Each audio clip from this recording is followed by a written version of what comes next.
27 public sector banks को सरकारी बैंकों को घटाकर ऑलरेडी 12 कर दिया गया है और इस सरकार की मंशा है कि सब बेच डालो।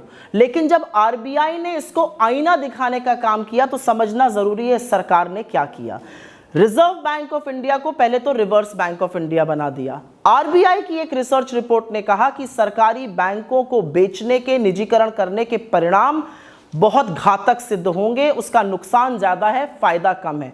उन्होंने समझाया कि कैसे सरकारी बैंकों से फाइनेंशियल इंक्लूजन हुआ है, पंक्ति में खड़े हुए अंतिम व्यक्ति तक बैंकिंग पहुंची है, प्रायोरिटी सेक्टर लेंडिंग हुई है, इंफ्रास्ट्रक्चर लेंडिंग हुई है।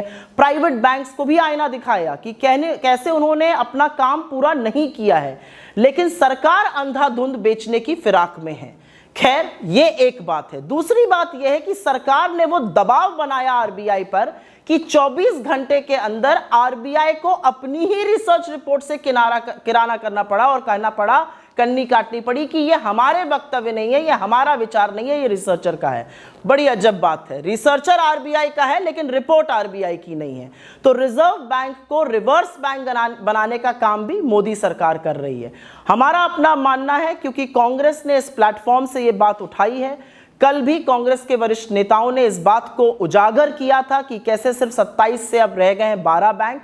सरकार एक व्हाइट पेपर प्रस्तुत करे, लगाए एक व्हाइट पेपर और बताए कि बैंकों का राष्ट्रीयकरण जो हुआ था, जिससे कि मोनोपोली टूटी थी, गरीब तक बैंकिंग पहुंची थी, उसको ये रिवर्स क्यों करना चाहते हैं, इनकी आखिर मंशा क्या है सरकारी बैंकों को बेचने की, ये बताना जरूरी है। और अंत में एक बात और कहेंगे, आरबीआई के ऊपर दबाव तो आपने 2016 में भी बनाया था जब नोटबंदी करी थी। उसके दुष्परिणाम 6 साल बाद तक देश आज झेल रहा है।